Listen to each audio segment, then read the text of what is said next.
Hello friends, कैसे आप सभी लोग। आप सभी के शुभ स्वास्थ्य की कामना के साथ हम एक बार फिर से एनडी एजुकेशन क्लासेस में आप सभी का स्वागत करते हैं। सबसे पहले तो आप सभी ने जिस तरीके से हमारा अभी तक सहयोग किया है, हमारे इस प्रयास में हमारा साथ दिया है, उसके लिए आप सभी का बहुत बहुत आभार, बहुत बहुत आपका धन्यवाद। भविष्य में भी हम आपसे इसी सहयोग की आशा करते हैं। देखिए, आपका सहयोग और हमारी मेहनत दोनों समानुपाती राशियां हैं, अर्थात जितना आप हमें सहयोग करेंगे उतनी ही ज़्यादा हम भी फिर मेहनत करेंगे। मैं भी कोशिश करूंगा कि कंपटीशन एग्ज़ाम्स में की दृष्टि से और ज़्यादा पहलुओं को छूने का प्रयास करूं। अन्य सभी सब्जेक्ट्स पर मैं लेक्चर्स बनाने की कोशिश करूंगा यदि आपका पूरा सहयोग रहा तो एक बार फिर से आप सभी का बहुत बहुत धन्यवाद। अब हम अपना लेक्चर कंटिन्यू करते हैं, जो कि हमने राजस्थान जी के ज्योग्राफी में राजस्थान के भौतिक प्रदेश स्टार्ट कर रखा है टॉपिक। राजस्थान के भौतिक प्रदेश में हम पहला टॉपिक पढ़ रहे थे पश्चिमी मरुस्थलीय प्रदेश के बारे में। पिछले लेक्चर में मैंने आपको इसकी सामान्य जानकारी दी, सामान्य परिचय इसका बताया, इसकी उत्पत्ति कैसे हुई और इसके महत्व के बारे में बताया कि किस प्रकार से पश्चिमी मरुस्थलीय प्रदेश इतना महत्वपूर्ण हो जाता है विश्व संदर्भ में, भारत के संदर्भ में और राजस्थान के संदर्भ में। सभी संदर्भों में मैंने आपको इसका महत्व समझाया, इसकी उत्पत्ति की हमने व्याख्या की, इसके पक्ष में जो जो प्रमाण थे उनके बारे में बात की। तो पूरा लेक्चर आई होप आपने सभी ने देखा होगा और समझ में आया होगा आपको। तो उसी से आगे आज हम कंटिन्यू करते हैं। आज हम इसकी विशेषताओं के बारे में पढ़ेंगे। जो पूरा हमने राजस्थान के भौगोलिक प्रदेश को बांटा था, उसकी हम विशेषताओं के बारे में पढ़ेंगे कि उसकी किस किस प्रकार की विशेषताएँ हैं, कैसी कैसी वहाँ पर संरचनाएँ पाई जाती है, किस प्रकार के वहाँ पर नाम मिलते हैं, कैसी कैसी शब्दावलियाँ हैं, उन सभी के बारे में आज हम चर्चा करेंगे। सबसे पहले पश्चिमी मरुस्थलीय प्रदेश के बारे में। तो ये मैप है आपके सामने, जो हम अभी तक यूज करते आए हैं वही मैप है। ये पश्चिमी मरुस्थलीय प्रदेश का मैप है पूरा का पूरा। इसमें ये जो रेखा है ये 50 सेमी औसत वर्षा वाली रेखा है। इसके इस ओर ये पूरा का पूरा पश्चिमी मरुस्थलीय प्रदेश है। 50 सेमी औसत वर्षा के इस ओर पूरा पश्चिमी मरुस्थलीय प्रदेश है और इसे हमने फिर 25 सेमी औसत वर्षा रेखा के आधार पर बांटा था। ये जो है 25 सेमी की औसत वर्षा रेखा है। 25 सेमी औसत वर्षा रेखा के आधार पर शुष्कतम मरुस्थल और अर्धशुष्क मरुस्थल दो भागों में हमने इसे बांटा था, शुष्कतम और अर्धशुष्क। अब शुष्कतम मरुस्थल में भी ये जो है पूरा का पूरा, जहाँ पर 25 सेंटीमीटर से कम औसत वर्षा होती है, आज हम उसका अध्ययन करेंगे। ये है शुष्कतम मरुस्थल। अब शुष्कतम मरुस्थल को भी हमने बालू का स्तूप की उपस्थिति के आधार पर, कि बीच में एक ऐसा क्षेत्र है, ऐसा रीजन है जहाँ पर बालू का स्तूप नहीं पाए जाते हैं, बिल्कुल भी बालू नहीं है, कोई बालू का नहीं है, कोई सैंड्यूज नहीं है, ऐसा क्षेत्र है जो बालू का स्तूप मुक्त क्षेत्र कहलाया था। ये जो मैंने त्रिभुजाकार क्षेत्र बना रखा है, ये बालू का स्तूप मुक्त क्षेत्र है। तो शुष्कतम मरुस्थल में हमने दोनों प्रकार के रीजन देखे। एक ऐसा रीजन जहाँ पर बालू का स्तूप नहीं पाए जाते हैं, रेत के टीले नहीं पाए जाते हैं, और एक ऐसा क्षेत्र जहाँ पर बालू का स्तूप पाए जाते हैं, वो बालू का स्तूप युक्त क्षेत्र हो जाएगा। तो सबसे पहले इसके बारे में बात करते हैं कि यहाँ पर किस किस प्रकार की हमें शब्दावलियाँ मिलती है, उनकी क्या क्या स्ट्रक्चर है, कैसी उनकी भौतिक विशेषता है, उसके बारे में चर्चा करते हैं। शुष्कतम मरुस्थल अर्थात 25 सेंटीमीटर से कम औसत वर्षा, और इसमें भी बालू का स्तूप मुक्त प्रदेश। तो सबसे पहले देखिए, ये जो मैंने 3 डॉट बनाए हैं, ये है पोखरण, ये है बालोतरा और ये है फलोदी। पोखरण जैसलमेर ज़िले में, बालोतरा बाड़मेर ज़िले में और फलोदी जोधपुर ज़िले में। तो पोखरण, बालोतरा और फलोदी के बीच का ये एक त्रिभुजाकार सा रीजन है जहाँ पर बिल्कुल भी बालू का स्तूप नहीं पाए जाते हैं, रेत के टीबे नहीं पाए जाते हैं। तो उसे सहारा मरुस्थल में किस नाम से जाना जाता है? इसे सहारा मरुस्थल में जाना जाता है हमादा के नाम से, इसे हमादा बोलते हैं। तो ये हमारा पहला वर्ड हुआ, पहला शब्दावली हुई पहली, हमादा, कि पोखरण, बालोतरा और फलोदी के बीच ऐसा त्रिभुजाकार क्षेत्र जहां पर बालू का स्तूप नहीं पाए जाते हैं, वो है हमादा, उसे बोलते हैं हमादा। बस यही है कि जो पथरीला मरुस्थल है, ये बालू का स्तूप नहीं पाए जाते हैं, मतलब यहाँ पर चट्टाने हैं, चट्टानी मरुस्थल है, ये पथरीला मरुस्थल है, कंकड़ पत्थर से युक्त मरुस्थल है। पोखरण, बालोतरा और फलोदी के बीच त्रिभुजाकार क्षेत्रफल में है ये पथरीला मरुस्थल, कंकड़ पत्थर युक्त मरुस्थल।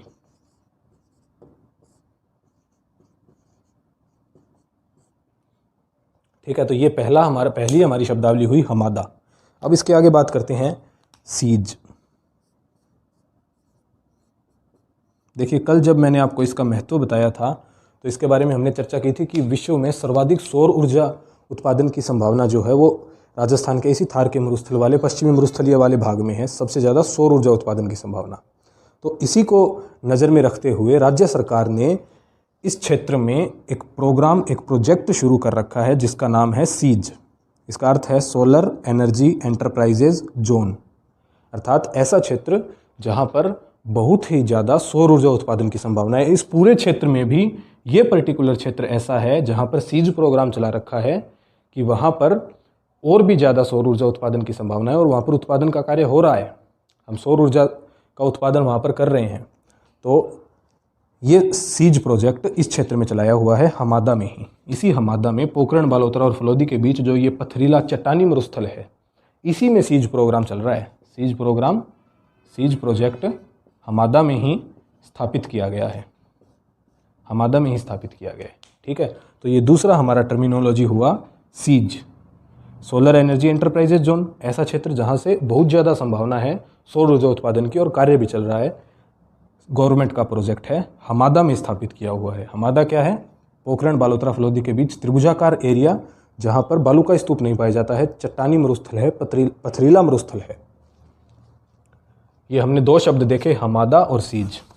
अब आगे बात करते हैं। चलिए एक बार के लिए मैं इसे रफ कर देता हूँ, यहाँ पर और स्ट्रक्चर बनाना पड़ेगा मुझे। अभी तक तो आपको ये मैप सारा का सारा याद हो गया होगा, वैसे 2-3 बार हमने देख लिया है, आपने बना के प्रैक्टिस भी किया होगा। प्रैक्टिस करोगे तो सारा याद हो जाएगा। तो देखिए, बालू का स्तूप मुक्त प्रदेश की हम बात कर रहे हैं।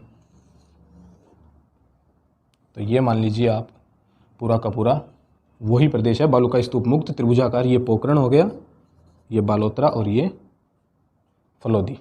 ठीक है, इसकी हम पूरे क्षेत्र की बात कर रहे हैं। पोखरण, बालोतरा और फलोदी, बालू का स्तूप मुक्त क्षेत्र। चलिए, हमने देखा हमादा, सहारा मरुस्थल में इस चट्टानी मरुस्थल को हमादा के नाम से जाना जाता है, तो इसी क्षेत्र को हमादा कहते हैं। सीज, सोलर एनर्जी एंटरप्राइजेज जोन, अर्थात सौर ऊर्जा उत्पादन की बहुत ज़्यादा संभावना वाला क्षेत्र। सीज प्रोजेक्ट यहाँ पर स्थापित किया गया है, हमादा में ही। तीसरी टर्मिनोलॉजी देखिए, रेग।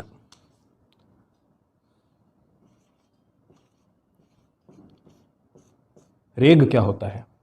जो ये पथरीला मरुस्थल है, चट्टानी मरुस्थल है, जहाँ बालू का स्तूप नहीं है, ये ऐसा मरुस्थल है। और इसके चारों ओर, इसके बाहर क्या है? बालू का स्तूप युक्त मरुस्थल है, जहाँ पर रेत के टीबे पाए जाते हैं, बालू का स्तूप पाए जाते हैं। तो ये कोई ऐसे थोड़ी ना है कि यहाँ पर कोई दीवार है और इसके इधर बालू का स्तूप मुक्त क्षेत्र होगा और इसके इधर बालू का स्तूप युक्त क्षेत्र होगा, ऐसे नहीं बना रखा।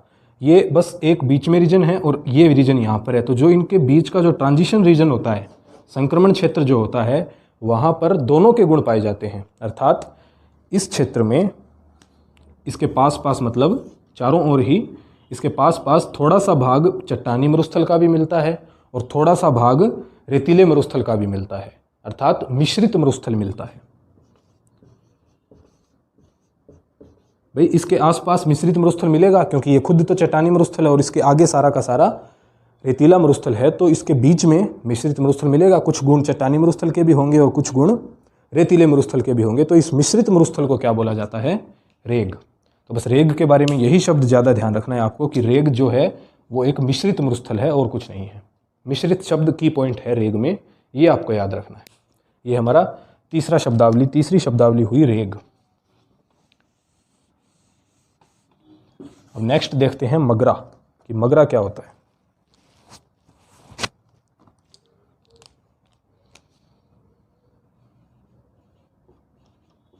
मगरा अरावली में भी आएगा, वहाँ भी देखेंगे, लेकिन यहाँ पर मगरा किसे बोलते हैं? जो ये बालोतरा से पोखरण के बीच में,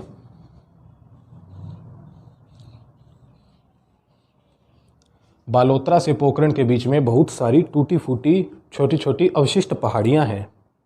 ठीक है, इसी क्षेत्र में, बालू का स्तूप मुक्त क्षेत्र में, बालोतरा से पोखरण के बीच में बहुत सारी टूटी फूटी अवशिष्ट पहाड़ियाँ, एक प्रकार की अवशिष्ट पहाड़ियाँ इनको हम बोल सकते हैं, क्योंकि ये बहुत पुरानी श्रृंखला की पहाड़ियाँ हैं। तो थोड़े थोड़े स्वरूप में है, कुछ कुछ दूरी पर। तो इन सभी पहाड़ियों की श्रृंखला को क्या बोलते हैं? मगरा। ये हमारी अगली टर्मिनोलॉजी, अगली शब्दावली हुई। मगरा क्या है? बालोतरा से पोखरण के बीच में अवशिष्ट पहाड़ियों की श्रृंखला मगरा कहलाती है। अब इसी मगरा की एक पहाड़ी है पोखरण से थोड़ा आगे, जिसका नाम है त्रिकूट पहाड़ी। त्रिकूट पहाड़ी।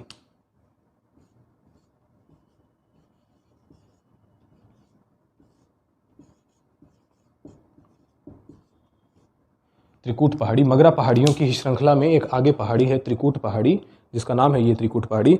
इस त्रिकूट पहाड़ी के बारे में आपको पता होगा, आपने सुना होगा। त्रिकूट पहाड़ी पर 1155 ईस्वी में राव जैसल के द्वारा जैसलमेर दुर्ग का निर्माण किया गया। इन्हीं मगरा पहाड़ियों की श्रृंखला में जो त्रिकूट पहाड़ी है, इस पहाड़ी पर 1155 ईस्वी में राव जैसल के द्वारा जैसलमेर दुर्ग का निर्माण करवाया गया। अब जैसलमेर दुर्ग का निर्माण करवा दिया गया तो जैसलमेर दुर्ग की तलहटी में जो प्राचीन पहले से वहाँ पर जो नगर मौजूद था, अब जैसलमेर दुर्ग का निर्माण तो त्रिकूट पहाड़ी पर करवा दिया, लेकिन उसकी तलहटी में, इस पहाड़ी की तलहटी में जो पहले से नगर मौजूद था, उस नगर का नाम क्या था? वल। इसीलिए किताबों में हमें देखने को मिलता है कि जैसलमेर का प्राचीन नाम क्या है? वल नगर। जैसलमेर का प्राचीन नाम वल नगर देखने को मिलता है। वो इसी कारण से कि त्रिकूट पहाड़ी की तलहटी में जो प्राचीन नगर वहाँ पर मौजूद था पहले से, उसका नाम था वल। अब राव जैसल के द्वारा जब जैसलमेर दुर्ग बनवा दिया गया तो उस नगर का नाम हो गया जैसलमेर। उसके बाद इस नगर का नाम जैसलमेर पड़ा। अच्छा, त्रिकूट पहाड़ी की तलहटी में जो नगर था वो तो वल था, लेकिन इसके चारों ओर जो संपूर्ण क्षेत्र था, संपूर्ण क्षेत्र, इस संपूर्ण क्षेत्र में मुख्य रूप से एक जाति निवास करती थी, मांड। मांड जाति का निवास स्थान था, इसीलिए इस संपूर्ण क्षेत्र को मांड क्षेत्र भी कहते थे। ठीक है, ये दो मैंने इतिहास और संस्कृति की दृष्टि से पॉइंट बताए हैं कि त्रिकूट पहाड़ी वाले इस क्षेत्र में, संपूर्ण क्षेत्र में मांड जाति का निवास स्थान होने के कारण ये क्षेत्र मांड भी कहलाता था, संपूर्ण प्रदेश। और वो नगर जो इस दुर्ग की या इस पहाड़ी की तलहटी में बसा हुआ था, उसका प्राचीन नाम क्या था? वल। बाद में दुर्ग बनाने के बाद राव जैसल के द्वारा इसका नाम पड़ गया जैसलमेर। ठीक है, तो ये हुई मगरा की पूरी बात। मगरा, त्रिकूट पहाड़ी, जैसलमेर, वल, मांड, ये सभी शब्दावलियाँ, सभी टर्मिनोलॉजी आपको याद रखनी है।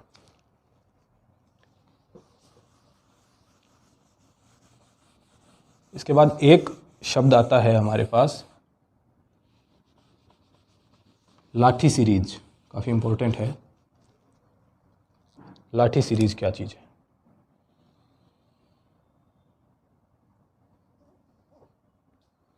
लाठी सीरीज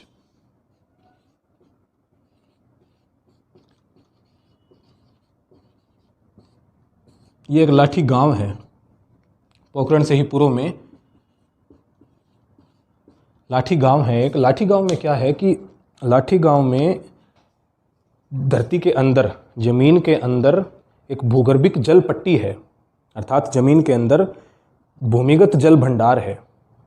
समझ गए? जिसको ऐसा भी बोला जाता है कि ये जो लुप्त सरस्वती नदी है उसी का भाग है, उसी का अवशेष है। ये भूमिगत जल भंडार है। लाठी गांव से एक पूरी श्रृंखला के रूप में, एक सीरीज़ के रूप में, लाठी गांव से एक सीरीज़ के रूप में भूमि के अंदर ऐसे जल भंडार है, भूमिगत जल भंडार है। इस कारण से इस क्षेत्र को, इस बेल्ट को लाठी सीरीज बोला जाता है। सीरीज मतलब एक श्रृंखला के रूप में ये पूरा लाठी गांव से लगा करके फैला हुआ है। भूमि के अंदर जल का भंडार है। समझ गए? इसे बोलते हैं लाठी सीरीज। अब लाठी सीरीज भूमि के अंदर जल भंडार है तो इसके ऊपर बहुत सारी घास भी उगेगी, वनस्पति का आवरण होगा। वैसे तो सामान्यतः मरुस्थल में वनस्पति आवरण नहीं होता है, लेकिन लाठी सीरीज वाले बेल्ट में, लाठी सीरीज वाले क्षेत्र में भूमिगत जल भंडार होने के कारण यहाँ पर वनस्पति का आवरण हो जाता है। एक विशेष प्रकार की घास इसके ऊपर उगती है जिसे हम बोलते हैं सेवण घास। लाठी सीरीज वाले क्षेत्र में भूमि के अंदर पानी होने के कारण एक विशिष्ट प्रकार की यहाँ पर वनस्पति का फैलाव होता है, एक विशिष्ट प्रकार की घास का फैलाव होता है जिसे बोलते हैं सेवण घास। सेवण घास से युक्त सारा ये प्रदेश है। और लाठी सीरीज वाला रीजन, बेल्ट, वैसे भी स्टील ग्रेड चूना पत्थर के लिए भी काम में आता है। स्टील ग्रेड चूना पत्थर भी यहाँ पर मिलता है। ठीक है, तो लाठी सीरीज़ के बारे में ये बातें ध्यान रखनी है कि ये एक तो ट्रियासिक युगीन है। लाठी सीरीज़ जो है ना, ट्रियासिक युग की है ये।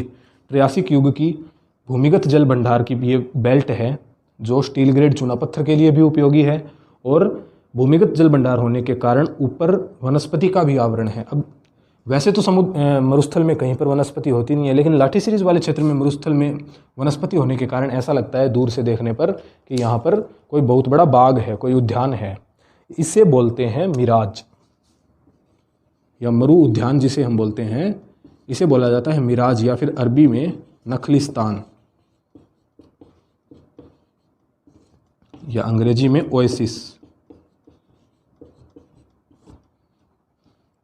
मिराज, नखलिस्तान या ओएसिस अर्थात ऐसा क्षेत्र, मरुस्थलीय क्षेत्र जहाँ वैसे तो सामान्य तौर पर वनस्पति नहीं है, लेकिन भूमिगत जल भंडार होने के कारण, वनस्पति का आवरण होने के कारण ये क्षेत्र क्या कहलाता है? मिराज, नखलिस्तान या ओएसिस, लाठी सीरीज वाला बेल्ट।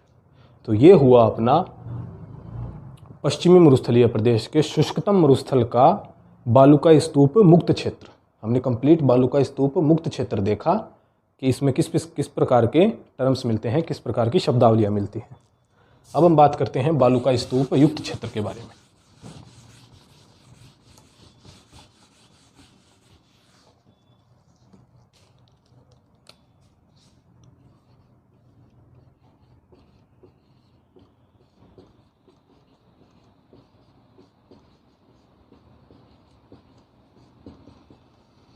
शुष्कतम मरुस्थल में ही चल रहा है, अर्थात 25 सेंटीमीटर से कम ही वर्षा होएगी।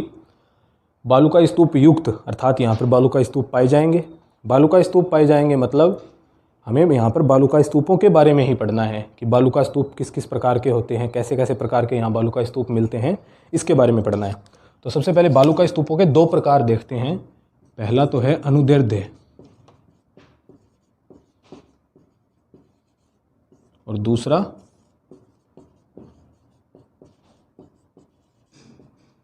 अनुप्रस्थ। देखिए क्या होता है, बालुका स्तूप बनने के पीछे का यहाँ पर कारण क्या है? हवा का चलना, तेज गति से पवनों का चलना। पवन किस दिशा में चलती है? उच्च दाब से निम्न दाब की ओर, हाई प्रेशर से लो प्रेशर की ओर पवनें चलती है। तो संपूर्ण रेगिस्तान में जब किसी एक स्थान पर हाई प्रेशर हो जाए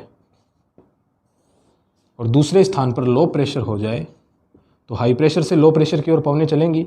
तो जब पवनें हाई प्रेशर से लो प्रेशर की ओर चलती है तो किसी एक स्थान पर जाकर यदि पवनों की गति मंद हो जाए, दाब प्रवणता कम होने के कारण यदि पवनों की गति मंद हो जाए किसी एक स्थान पर जाकर, तो वहाँ पर धीरे धीरे जो पवनें अपने साथ मिट्टी उड़ा कर लाती है, उस मिट्टी का जमाव करने लगती है। देखिए पवनें चल रही है हाई प्रेशर से लो प्रेशर की ओर और चलते चलते चलते चलते थोड़ी दूरी बाद पवनों की गति मंद हो जाए। तो जब गति मंद होगी तो पवनों के साथ जो मिट्टी उड़कर आ रही है वो सारी जमा होने लगेगी एक जगह पर। यहाँ से पवन मिट्टी को उड़ाकर ला रही है और यहाँ पर आकर यदि गति मंद हो रही है तो सारी की सारी मिट्टी यहाँ पर गिर जाएगी। ऐसे ऐसे ऐसे यहाँ पर मिट्टी गिरती रहेगी तो ये सारा का सारा क्या बन जाएगा? एक रेत का टिब्बा बन जाएगा, रेत का टीला बन जाएगा, जिसे हम बालुका स्तूप बोलते हैं। तो यदि इस दिशा में पवन की गति है और इसी दिशा में ऐसे ऐसे पवन की गति मंद होने के कारण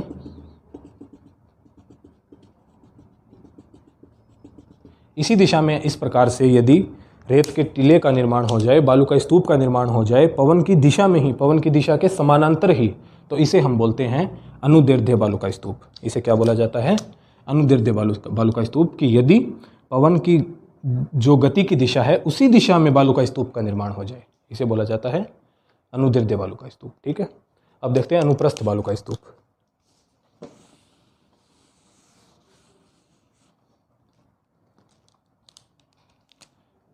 अनुप्रस्थ में देखिए, मान लीजिए पवन इस दिशा में चल रही है, ये पवन की गति की दिशा है, वही हाई प्रेशर से लो प्रेशर की ओर, और मार्ग में किसी प्रकार का अवरोध आ जाए, कोई भी बड़ी कोई दीवार या कोई पहाड़ी आ जाए या कुछ भी आ जाए, मार्ग में किसी भी प्रकार का अवरोध आ जाए, पवन की गति की दिशा के समकोण लंबवत मार्ग में अवरोध आ जाए, तो इस अवरोध के चारों ओर इस प्रकार से अब मिट्टी जमा होने लगेगी। भाई पवन की गति मंद तो नहीं हो रही है, लेकिन कोई किसी प्रकार का अवरोध आ गया है, तो इस अवरोध के आने के कारण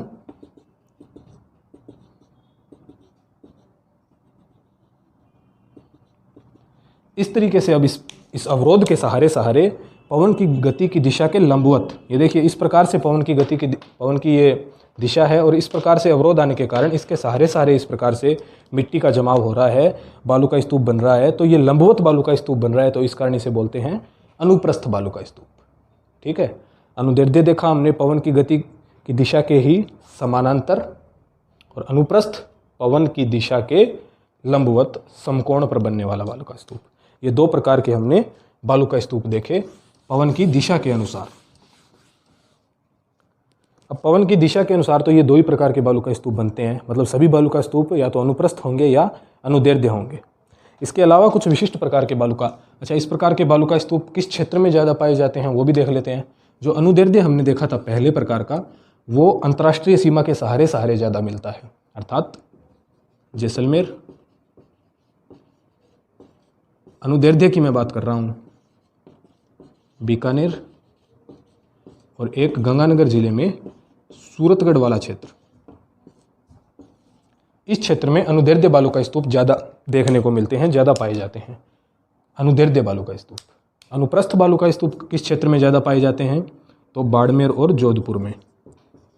अनुप्रस्थ में मैंने आपको बताया ना कि अवरोध का होना जरूरी है, पवन की दिशा के समकोण पर किसी अवरोध का आना जरूरी है। तो बाड़मेर क्षेत्र में कटी फटी छोटी छोटी पहाड़ियाँ बहुत पाई जाती हैं, तो वो बार बार अवरोध पवन को मिलता रहता है, तो उस अवरोध के कारण अनुप्रस्थ प्रकार के बालू का स्तूप इस क्षेत्र में डेवलप होते हैं, बाड़मेर और। तो देखा हमने अनुदैर्ध्य बालू का स्तूप अंतर्राष्ट्रीय सीमा के सहारे, अनुदैर्ध्य बालू का स्तूप जैसलमेर, बीकानेर, सूरतगढ़ वाले क्षेत्र में, और अनुप्रस्थ बालू का स्तूप बाड़मेर और जोधपुर वाले क्षेत्र में अधिक अवरोध प्राप्त होने के कारण। अब आगे हम बात करते हैं इनके अन्य प्रकारों की। वैसे तो मुख्यतः ये दो ही प्रकार हैं और इनके मैंने आपको क्षेत्र भी बता दिए कि किस किस क्षेत्र में पाए जाते हैं। अब देखते हैं एक विशिष्ट प्रकार का बालू का स्तूप जिसे बोलते हैं बरखान। बरखान में क्या विशेषता है, देखिए जैसे कोई एक मान लीजिए पहले से निर्मित बालू का स्तूप है। अनुदैर्ध्य और अनुप्रस्थ बालू का स्तूप तो वो बालू का स्तूप हैं जिनका निर्माण पवनों ने किया है।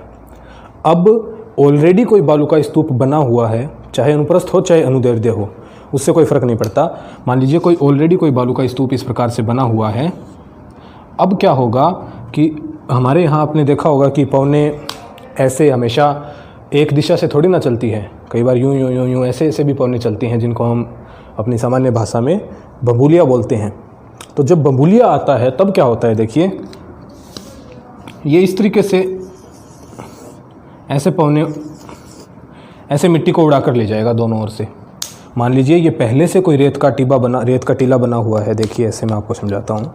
मान लीजिए एक बड़ा सारा रेत का टीला यूँ बना हुआ है, ऐसे बड़ा सारा रेत का टीला बना हुआ है, चाहे अनुप्रस्थ हो चाहे अनुदैर्ध्य हो, कोई फ़र्क नहीं पड़ता। ऐसे कोई बड़ा सारा रेत का टीबा बना हुआ है।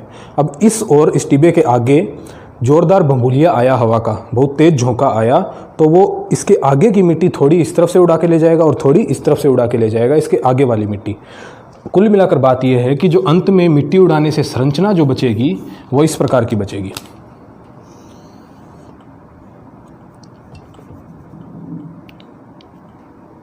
चंद्राकार संरचना बचेगी, चंद्राकार अर्धचंद्राकार संरचना बचेगी।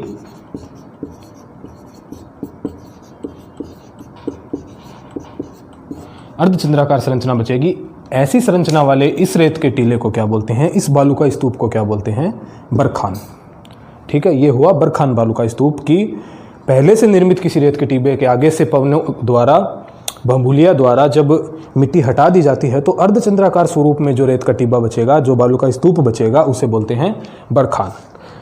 और ये किस क्षेत्र में ज़्यादा देखने को मिलते हैं, इसके बारे में आपको याद रखना है। एक तो हमारे यहाँ मंथा नदी है सीकर में, तो इस मंथा नदी वाला जो क्षेत्र है, मंथा नदी का जो बेसिन है सीकर में, उस क्षेत्र में ज़्यादा पाए जाते हैं। और दूसरा चूरू का एक गांव है भालेरी, उस क्षेत्र में ज़्यादा पाए जाते हैं।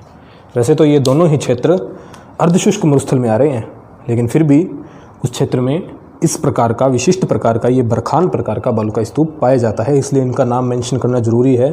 भालेरी गांव चूरू में है ये, और मंथा नदी बेसिन जो मंथा नदी वाला क्षेत्र है सीकर, वहाँ पर इस प्रकार के बालू का स्तूप देखने को मिलते हैं। नेक्स्ट बात करते हैं अपन दो और विशिष्ट प्रकार के बालू का स्तूप। एक का नाम है, सभी के नाम अरबी फारसी में ही हैं, एक का नाम है शब्र काफिज और दूसरे का नाम है पैराबोलिक। ये तो पैराबोलिक तो इसकी पैराबोला जैसी संरचना के कारण नाम दिया गया है। दो प्रकार के बालू का स्तूप देखते हैं, शब्र काफिज और पैराबोलिक, एक साथ देखते हैं।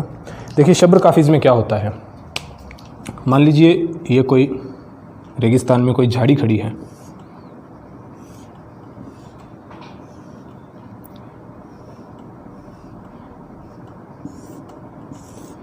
इस तरीके से मान लीजिए ये रेगिस्तान में कोई झाड़ी है। अब बिल्कुल मंद मंद गति से यदि पवन आए, ये इसमें विशिष्ट ध्यान रखना है कि एकदम मंद पवन संचलन हो, बिल्कुल मंद गति से यहाँ से पवनें आ रही है, अपने साथ थोड़ी थोड़ी मिट्टी उड़ा करके ला रही हैं, और इसके एक और यूँ थोड़ी थोड़ी मिट्टी, भाई पवन के रास्ते में ये अवरोध तो आ ही गया। अब यदि वो बहुत धीरे धीरे मंद गति से पवन आ रही हैं और थोड़ी थोड़ी मिट्टी अपने साथ उड़ा कर ला रही हैं, तो इस अवरोध के सिर्फ एक ही ओर, इसके सिर्फ एक ही सारे छोटा सा टिब्बा बना लेंगी, बिल्कुल छोटा सा रेत का टीला बनाएंगी, बिल्कुल छोटा सा बालू का स्तूप बनाएंगी, जिसे हम बोलते हैं शब्र काफिज। ये होता है नवचंद्राकार।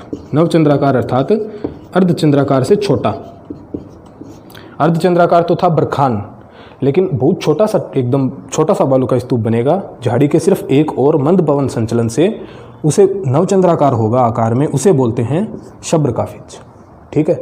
अब यदि ये एक और ना बन करके और ज़्यादा समय के साथ साथ साथ साथ और ज़्यादा पवन आती रहे, ये अलग अलग इसके चारों ओर बन जाए, थोड़ा बड़ा बालू का स्तूप बन जाए चारों ओर, इस तरीके से ऐसा बन जाए कि झाड़ी का पता ही ना लगे कि यहाँ पर कभी कोई झाड़ी थी, पूरी झाड़ी को चारों ओर से ढक करके थोड़ा बड़ा बालू का स्तूप बन जाए, तो इसे फिर बोलते हैं पैराबोलिक। ये हो जाएगा पैराबोलिक। दोनों ही प्रकार के बालू का स्तूप बीकानेर क्षेत्र में ज़्यादा देखने को मिलते हैं। ये इस प्रकार का बालू का स्तूप हो जाएगा पैराबोलिक। अब पैराबोलिक बालू का स्तूप को पवनों के द्वारा समय के साथ साथ थोड़ा और विकसित कर दिया जाए, अर्थात इसको थोड़ा और तराश दिया जाए, तो ये इस प्रकार से इसकी संरचना हो जाएगी।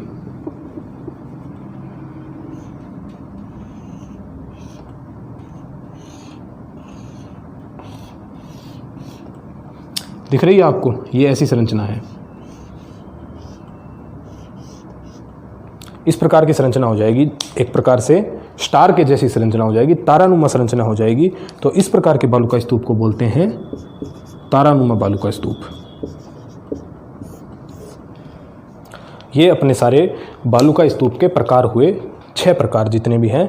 अनुप्रस्थ और अनुदैर्ध्य वो तो सभी होते हैं, लेकिन उनमें पवनों के द्वारा थोड़ा थोड़ा परिवर्तन करके किस प्रकार के और बालू का स्तूप बना दिए जाते हैं, वो सभी हमने देखे। तारानुमा बालू का स्तूप इस पैराबोलिक का एक विकसित रूप है। तो ये सभी बालू का स्तूप युक्त क्षेत्र में बालू का स्तूपों के प्रकार हुए। अब कुछ और विशिष्ट नाम यहाँ पर मिलते हैं, उनकी चर्चा करते हैं।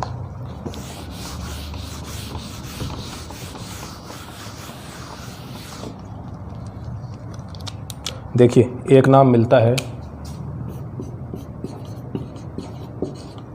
अर्ग या फिर इर्ग,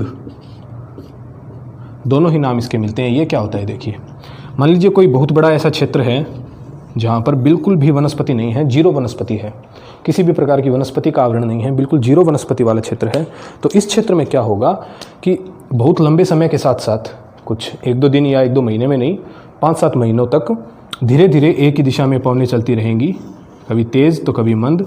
और इस प्रकार से एक बड़े क्षेत्र में, वनस्पति रहित क्षेत्र में, इस पूरे क्षेत्र में लहरों के जैसा, लहरदार या उर्मिकाओं युक्त, एक रेत के सागर का उर्मिकाओं युक्त बालू का स्तूप का निर्माण हो जाएगा, जिसे बोलते हैं अर्ग या इर्ग। मतलब ये ऐसा बालू का स्तूप है जो उर्मिका लिए हुए है, लहरदार है। उर्मिकाओं युक्त बालू का स्तूप को क्या बोलते हैं, अर्ग या इर्ग। ठीक है, उर्मिका युक्त बालू का स्तूप कहलाता है अर्ग। ये बस आपको याद रखना है। जो मैंने बताया ना, इसके लिए क्या होना चाहिए, बिल्कुल वनस्पति रहित क्षेत्र होना चाहिए। तो ऐसा क्षेत्र राजस्थान में कौन सा है, सम गांव, जो जैसलमेर में है, बिल्कुल सीमा के नज़दीक, जहाँ पर राजस्थान की सबसे कम न्यूनतम वर्षा होती है, वहाँ पर ये अर्ग देखने को मिलता है, क्योंकि वहाँ पर बिल्कुल वनस्पति नहीं है, किसी भी प्रकार की वनस्पति नहीं है, सिर्फ रेत का सागर है, मरुस्थल है, अर्ग पाया जाता है, उर्मिकाओं युक्त मरुस्थल। नेक्स्ट बात करते हैं, अर्ग के बाद में कुछ एक और शब्दावली मिलती है, जैसे धरियन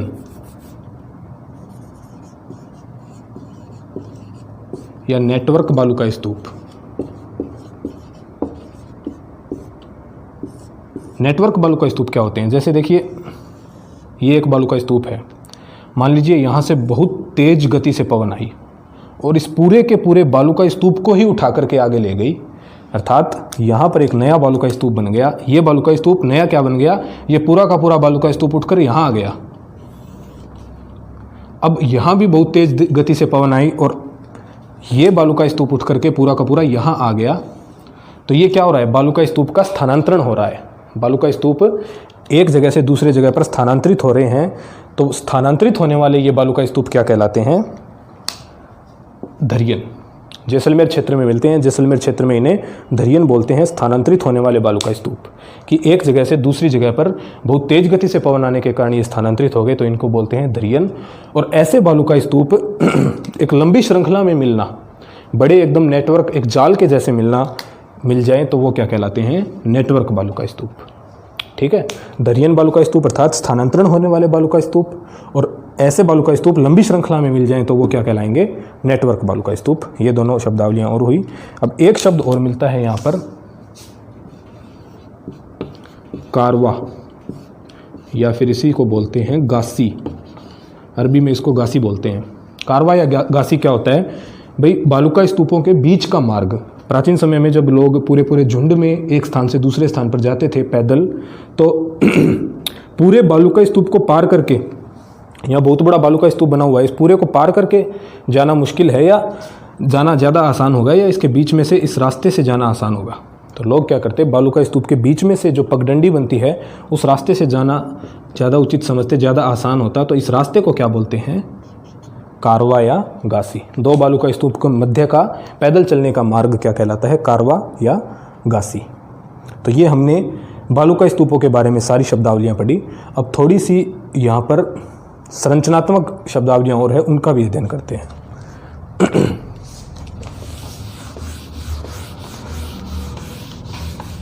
ये आपको समझ आई होंगी सारी। बालू का स्तूपों के प्रकार: अनुप्रस्थ, अनुदैर्ध्य, बरखान, पैराबोलिक, तारानुमा, शब्र काफिज, और कुछ एक ये अर्ग, धरियन, नेटवर्क, कारवा, गासी, ये सारी शब्दावलियाँ आपको याद रखनी है। अब नेक्स्ट हम देखते हैं कुछ एक और शब्दावलियाँ, जैसे कि पलाया, सुना होगा आपने। एक हम देखेंगे बजादा, इसके बाद बालसन,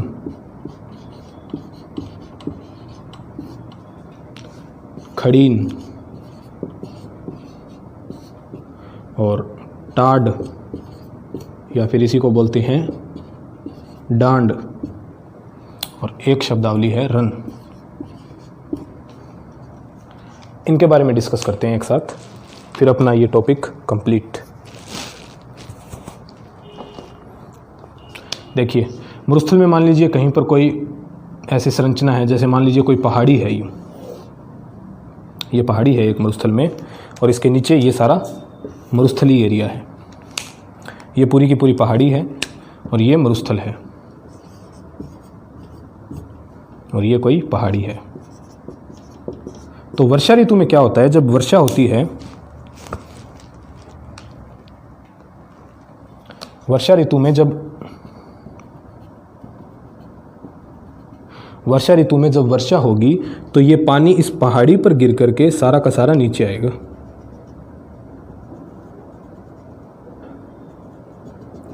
नीचे आने पर ये पानी यहाँ पर एक, देखिए पहले तो पहाड़ी पर पानी चल रहा है तो पहाड़ी पर तो जमा होगा नहीं, नीचे मरुस्थल में आने पर ही जमा होगा।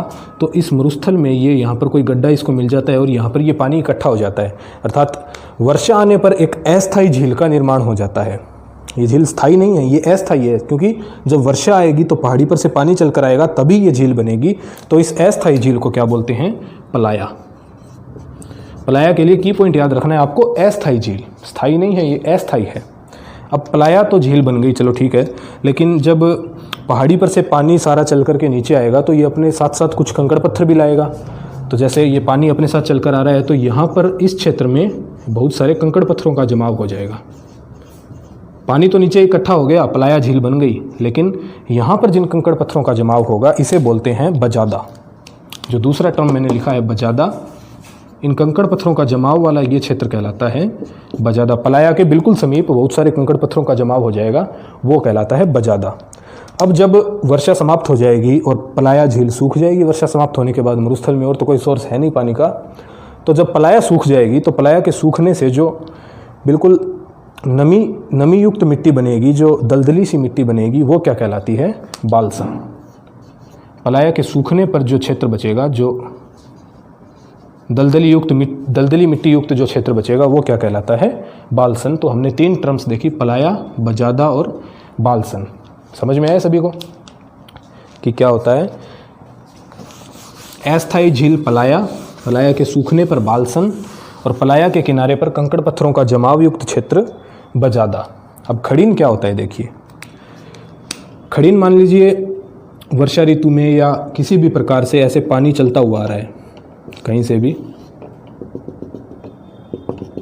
कुलधरा गांव बहुत फेमस रहा है खड़ीन बनाने के लिए, मैंने पहले भी बताया था आपको जब हम इसके महत्व को समझ रहे थे। कुलधरा गांव में 15वीं शताब्दी में पालीवाल ब्राह्मणों ने 500 से अधिक खड़ीन बना दी थी वर्षा जल को संरक्षित करने के लिए।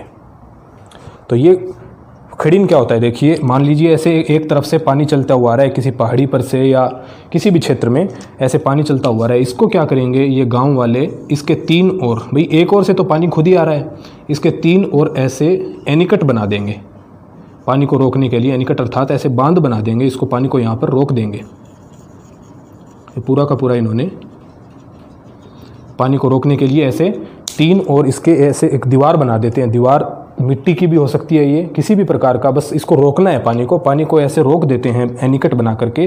तो ये सारा का सारा पानी अब यहाँ इकट्ठा हो जाता है और फिर इसको किसी भी काम में ले सकते हैं। तो ये जल संरक्षण करने की एक विधि है खड़ीन।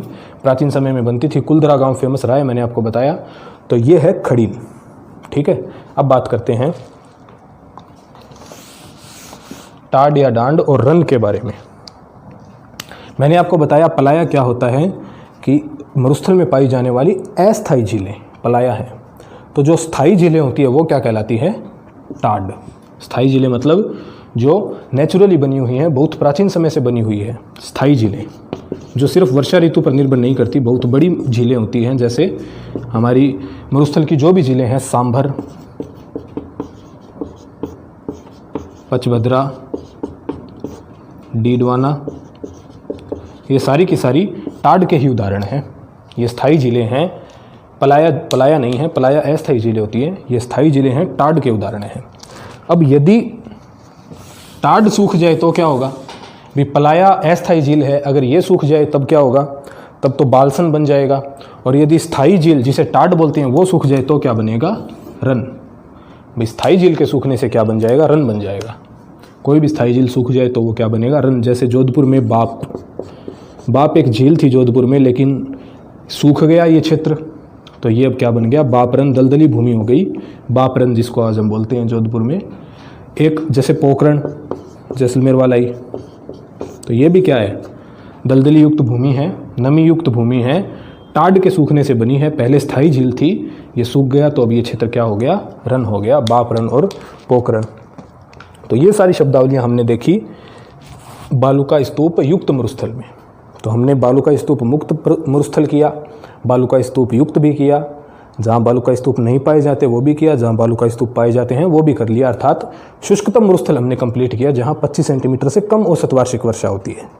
अब हमारा अर्धशुष्क मरुस्थल बचता है, फिर कंप्लीट पश्चिमी मरुस्थलीय प्रदेश हमारा हो जाएगा। तो अब नेक्स्ट वीडियो में हम देखेंगे अर्धशुष्क मरुस्थल के बारे में, जहाँ 25 सेंटीमीटर से 50 सेंटीमीटर के बीच की औसत वर्षा होती है।